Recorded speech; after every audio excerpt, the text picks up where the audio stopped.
All right, so this is going to be a video talking about how to do ED3 solo. So in this setup, we're going to just kind of show it using melee. So let's just kind of go over what I'm going to bring in this setup. You can adjust things however you want, but the main gist here is I've got some melee armor. So I've got my masterwork stuff, and I have my plate body and plate legs augmented so I can get invention experience. I'm also using a halberd type weapon, so I'm using my augmented noxious scythe again to get more invention experience. I've got Cinderbane gloves on because you can poison the monsters. And then a Blood Amulet of Fury. I really like the Blood Amulet of Fury because it constantly keeps healing you. Some people say don't use it because it gives you less experience, but it really helps me when I go through it. So I've also got just a max cape on just for the defense cape boost that it has in case I die. And then this is an Asylum Surgeon's ring. You can use any ring that helps boost your stats. So I've got some charms in here. If you have a Charming Imp and it's not on your tool belt, you'll probably want to have that as well. You can have a Bone Crusher and then mix that with your Demon Horn Necklace to give you like unlimited prayer. Otherwise, I have a Super Restore Potion here, Salve Amulet E, like the enchanted version. And then if you're doing melee, you can choose to use overloads if you want, but like I feel like it's kind of a waste when you could just use some of the specific things that you need, like defense if you just feel like you're getting hit too hard. But yeah, and then I have sharks just because sharks are cheap and I've fished them. So the first thing you want to do is get your setup going here, and then you're gonna want to head to Daemonheim. So right click your Ring of Kinship that you should have in your inventory and teleport there.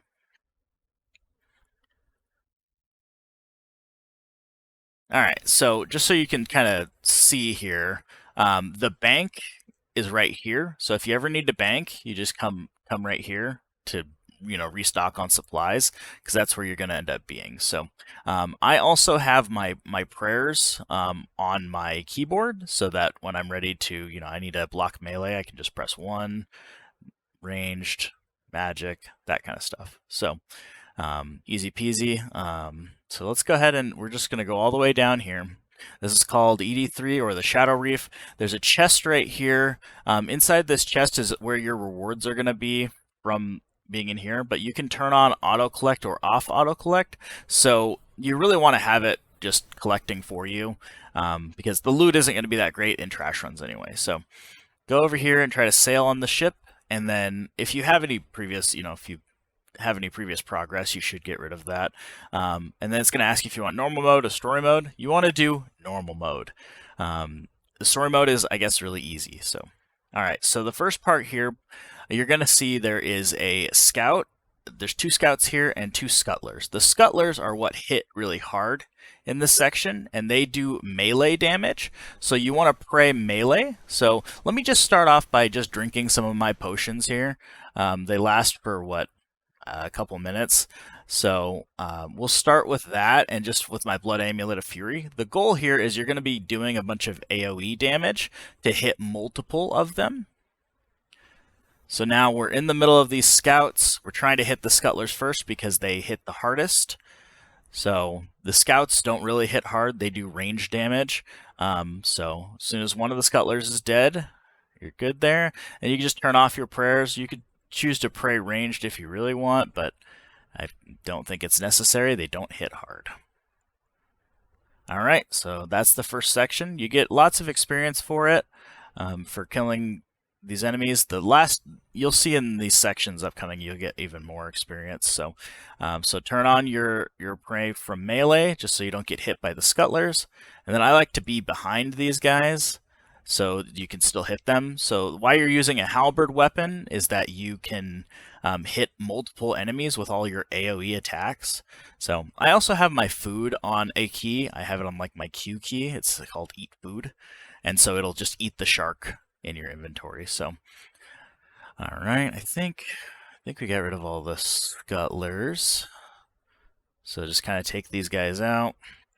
And on my action bar here, I've just got a bunch, like, you can copy it if you want, but I just have a bunch of different AoE attacks. So what is this? We've got Quake, Assault, Hurricane, Cleave. I probably could move these around a little bit, but we've got Cleave here that's hitting a bunch of enemies. So you can adjust these all you want. All right. So in this section here, sometimes a mini boss will spawn up in this area, and they're Hanto or Hanto, and they do like magic damage. So if you do magic on them, trying to avoid their like weird attack that they have, they drain your magic stats, so you may need to actually use an overload to actually beat Hanto. But he'll give you like 5,000 dungeoneering tokens if you can kill him. He's just kind of annoying. Honestly, you could probably just skip him if you really don't need dungeoneering stuff. So, all right, so we're gonna throw on our melee prayer here. So these warriors are what are going to give you most of your experience, to be honest. So you just want to get somewhere in the middle, and as you see, you're hitting like all of them because you have a halberd type weapon. That's our augmented noxious scythe. So keep an eye on your health here. So eat when you need to. Again, the goal here is that you should be able to solo this. And if you get to this section and you're a low level, this is honestly a good place to just stop and restart the run. So I'm going to try to continue through it here just to show the rest of it. So just so that for people who, really want to continue on and get a little bit more experience. So coming up, upcoming here, there's going to be these zealots here. They do magic and they summon like lesser versions of the monsters, but they can hit pretty hard, so people can die. So you want to start by using your deflect magic, and I always go in this corner here. So we're going to do that and try to hit this zealot right here, and just keep an eye on your health because you're wearing melee gear and you don't want to get clapped by these guys. So just kind of keep an eye on it here. And so here, yeah, you see the health's kind of going down. Just eat up. All right, go ahead and do this other zealot. Don't waste your time attacking their things that they summon. They're going to continue summoning them. You'll finish them off, but you don't need to waste your time. So, all right. So now we've unlocked the next section here, and we started getting attacked by these warriors.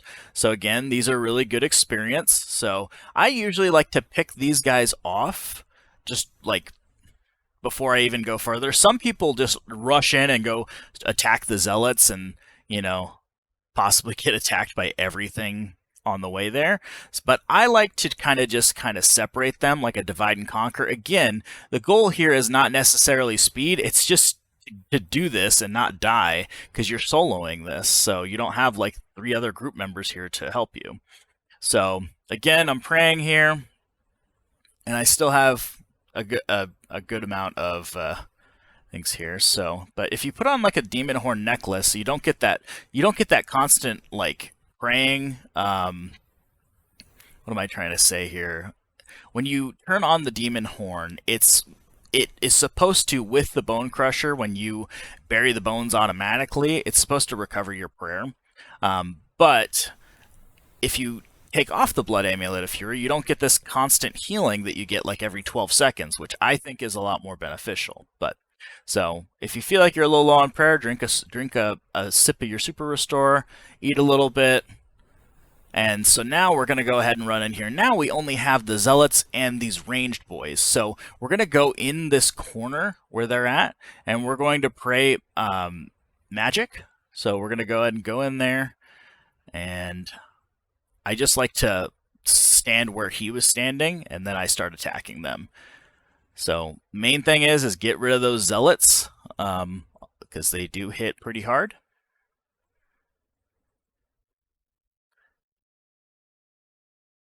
As we see, he died. Now kill this zealot.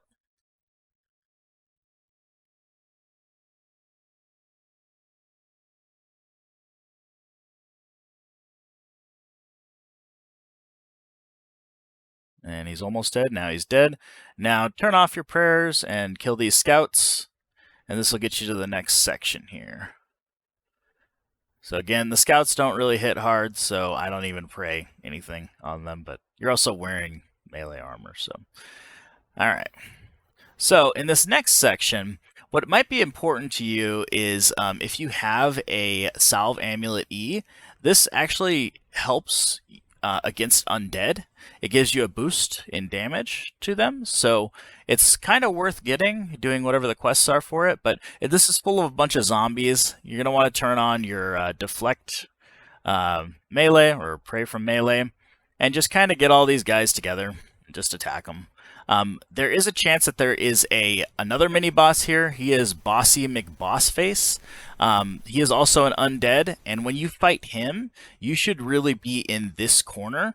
But if you're doing it in the kind of gear that I'm, the kind of setup that I'm doing, you should probably come back with like a full thing of food, like ready to go to fight him, because his battle can be a little bit tough.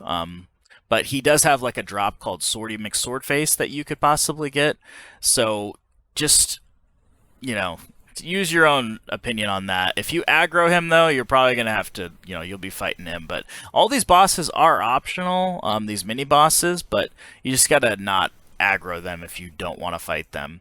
So I'll show you the next two sections, but most people skip them because they're kind of a waste of time. So if you ever want to just skip Bossy, you just kind of go over here and just try not to aggro him in his little corner. So now the next section is going across this little plank of this, what is this mast. So we'll go ahead and walk across. So keep in mind, if you leave your prayers on when you walk across this, they will continue to drain your prayer, and that kind of sucks. So I'm going to go ahead and go in this corner, turn on my deflect melee, and then go ahead and hit these zombies.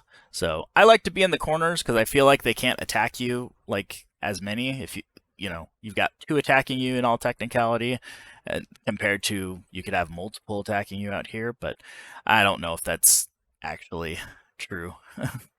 So got the zombies here, and as you can see, my health kind of goes down quite a bit because I don't have the healing, so I'm going to go ahead and put on my blood necklace because we'll need it for the next section. So all of our undead are gone now, but now you're in this other section. So this last section here, you got a bunch of scuttlers, so you're going to want to turn on your prayer here, but you also have two of those zealots again. Again, this is kind of most people skip this because it's kind of a waste. So just go ahead and kill the scuttlers so you're not aggroing the zealots. So this way you don't have to choose between, magic praying and melee praying. So now we're going to go turn on our magic ones and go finish these guys off. And this is the end of trash runs if you're doing like full trash runs. And then there's a boss over here that you're not going to do. You're just going to stop. So I'll show you. We're just going to finish these guys off. Kind of see what we're looking at here. So go ahead and kill the zealot.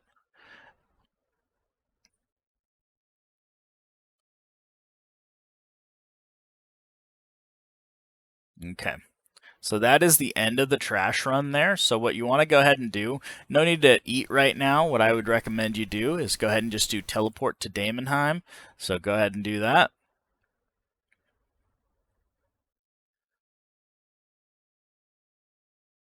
Okay, and now go ahead and go over to the banker here, which is going to heal you because you're in the bank.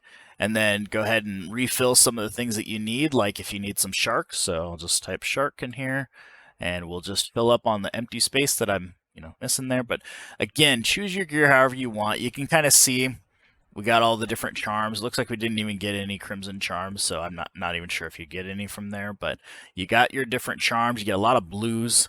And eventually when you run out of these, you can get a refill of those. So that's kind of how you want to solo this ED3. Another thing you can do is there is a scrimshaw that you can get called a scrimshaw of sacrifice. It costs like 4 million gold, but it basically means that you'll get no drops, but you'll get like plus 50% experience in like melee stuff. So that might be something you might be interested in if you're really trying to grind through this, if you want to spend the money to get even more experience. You can pay for a scrimshaw of sacrifice. When you do this in like magic or ranged, magic is going to be one of the easier ones to do because you can do animate dead, which is a high level spell. Um, that kind of protects you if you're using magic tank armor, so you're gonna, fly through this really easily. And also, magic has a lot of AOE abilities, so if when you come back here to repeat this, you don't want to continue where you left off, and you'll just end up doing normal mode again. And this is what you're going to do over and over. Again, if you're a low level, you can do this at the third section. So we got section 1, 2, and then the third, and then just teleport out and repeat. If you are worried about running out of food or dying, you should probably get a War's Retreat teleport. So this will take you to the PVM hub, so that if you're like, oh no, I'm gonna die, I can't survive this. This is your emergency teleport out, is your PVM teleport. You can get that from killing like 10 bosses. You get 10 boss kills and you get the hub teleport. So I recommend doing that. Other things that may help you, if you come here and get a bonfire boost, depending on what the level of it is, it'll last for a certain amount of time. So the bonfire boost for me, 65 minutes. If you somehow have the Altar of War stuff here, you can come here and get your prayer points back. But again, the main thing is that you're going to need to go teleport to Daemonheim, unless you somehow had someone run you through and finished ED3 and killed the ambassador and all that. Then you'll have the PVM hub teleport, and you won't have to do that as much. But for me, I'm just always going to teleport to Daemonheim using this Ring of Kinship. So find out what works for you. If you're getting hit too hard, maybe you need to look into the different kind of armors. Again, this is going to be the fastest way to get your augmented gear leveled up as well. But yeah, so you just need to make sure you're using a halberd type weapon as well, because that is what kind of makes this AOE work. So I think that's about it. Thanks.